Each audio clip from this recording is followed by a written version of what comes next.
आज का वीडियो एक प्रकार से अनुक्रम अर्थात सीक्वेंस का अंतिम वीडियो है और हम इसमें जो पिछले लगभग एक माह में अनुक्रम पर हमने काम किया है उसका सारांश प्रस्तुत करेंगे। तो सबसे पहले हमने ये बताया था कि कोई अनुक्रम होता क्या है, उसके बारे में हमने जानकारी दी थी। फिर हमने ये बताया था कि अगर कोई सीक्वेंस एल को कन्वर्ज करता है तो इसका गहरा मतलब क्या है, यानी हर एक एप्सिलॉन ग्रेटर देन 0 के लिए एक n नॉट मिलता है और फिर कुछ बातें होती हैं, तो उसको हमने देखा था। फिर इसके बाद हमने कुछ उदाहरणों के द्वारा इस बात को समझाया था। इसके बाद हमने एक प्रमेय की थी जिसमें कि हमें इस परिभाषा की बहुत ज़रूरत पड़ी थी और वह ये थी कि यदि कोई सीक्वेंस कन्वर्ज करती है तो उसकी लिमिट अद्वितीय होगी यानी यूनिक होगी। ये बात बताई गई थी कि हमने इसके बाद बताया था कि जो हमारी अनुक्रम की सीमाएं हैं उनका बीजगणित क्या है, यानी उनका अगर xn और yn दो सीक्वेंस हैं और वो l और m को जाती हैं तो उनका कोई अलजबरा अगर है तो उसकी लिमिट क्या होगी और उसका फ़ायदा हमने सवालों में उठाया था। जैसे कि एक सवाल अगर हम ये लें, limit 2n square plus 3 upon n square plus 5। वैसे लिमिट लिखा हो तब भी ठीक है, नहीं तो इसका मतलब हमेशा ये होता है और ये होता है कि हम यहाँ पर ऊपर नीचे n स्क्वायर से डिवाइड कर रहे हैं, नीचे की जो मैक्सिमम पावर है तो यहाँ से हमारे पास ये आ जाता है और हम लिमिट की जो अलजबरा है उसका उपयोग कर रहे हैं। तो 2 एक कांस्टेंट सीक्वेंस है, वो 2 को जाएगी और 3/n स्क्वायर एक सीक्वेंस है जो 0 को जाएगी और एक 1 कांस्टेंट सीक्वेंस है 1 को जाएगी। 5/n स्क्वायर ये है 0 को जाएगी तो 2 आ जाएगा। तो इस प्रकार से जो सीक्वेंस का बीजगणित है उसका उपयोग हम करते हैं।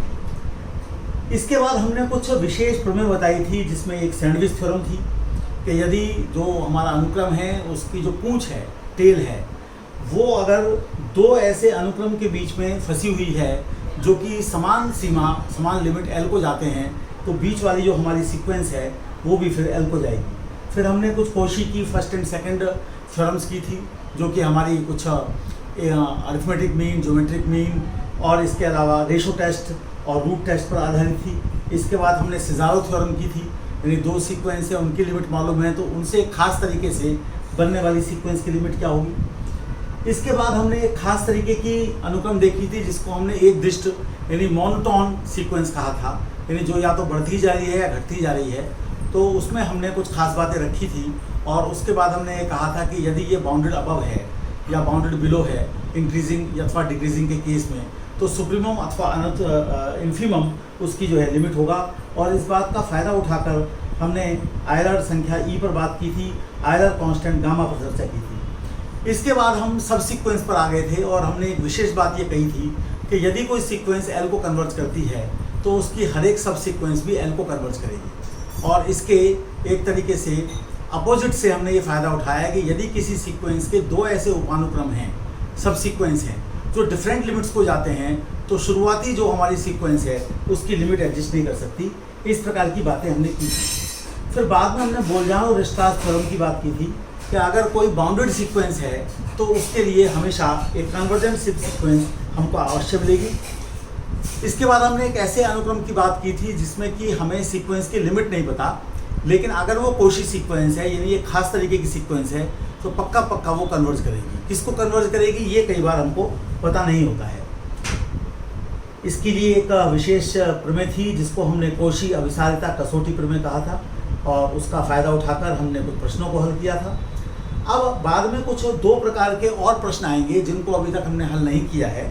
कुछ अन्य प्रकार के परिणाम भी आएंगे जिनको हम बाद में हल करेंगे।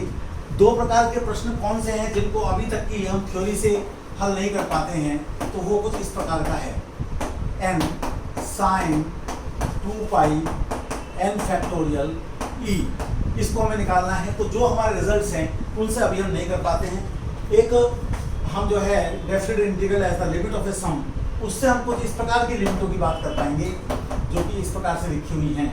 Limit n tending to infinity 1/n sigma r equal to 1 to n। फिर यहाँ पर हमारे सामने कुछ लिखा हुआ है n square plus r square. तो इसको एक इंटीग्रल में बदलकर हम काम करेंगे। तो इतना हमें करना है। अब सीक्वेंस की बात हम समाप्त करते हैं और अगले लेक्चर में हम सीरीज को प्रारंभ करेंगे। धन्यवाद।